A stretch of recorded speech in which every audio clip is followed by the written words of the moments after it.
BWOne here from BWOne.com. We're going to do an unboxing of the AT&T Blackberry Z10.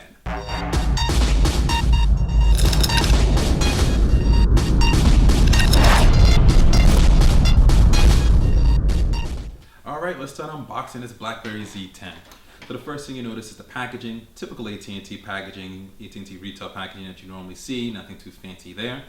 Opening up the box with accessories that you get, pretty much your standard accessories you get with most smartphones these days. It does come with your wall charger, micro USB cable, and your pair of headphones there. So it's pretty nice that at least comes with that. It doesn't come with the sort of that Blackberry case that allows you to put the phone in a low power state to save battery with it. It would have been nice to see them include that, but unfortunately going to have to probably purchase that separate. Now, after rummaging through all the papers and plastic that you're never going to really read or use again, we'll take a look here at the Blackberry Z10 itself. It does have a really nice 4.2-inch HD display. It does have a front-facing camera at the top of it at 2 megapixels. On the left side of it, you have a micro USB port and mini HDMI port. On the right side, you have your volume up, your volume down, and right in the center is your multi-function button. On the back, there is a 8 megapixel rear facing camera. On the top you do have your headphone jack and your power button. Now you open up the back of the phone there and you reveal an 1800 milliamp hour battery. You also see where your SIM card goes and where you can add some extra storage to it over there with the micro SD card slot that supports up to 64 gigabytes of storage. Now that's pretty much for the external specs with it. Internally, it does come with a dual-core 1.5 gigahertz, dual-core processor inside of it with 2 gigabytes of RAM and 16 gigabytes of storage are already built into it.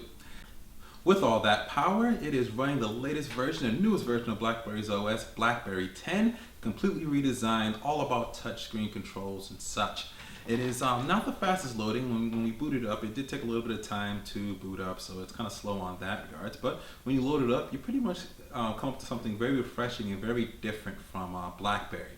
It still has sort of that BlackBerry sort of colors and sort of themes around it, but it's all pretty much touchscreen and gesture based. Some things will look familiar from what you've seen before on other operating systems, but the unique thing here, it's all gesture swiping around for multitasking and sort of going in and looking at your BlackBerry hub and things like that. There isn't a home button, which is a little bit different. It's going to be awkward for people coming over from iOS or Android to sort of use, because you're used to that home button here, and that's not what they have here. So you really got to learn the gestures and really be able to utilize that to go through the OS.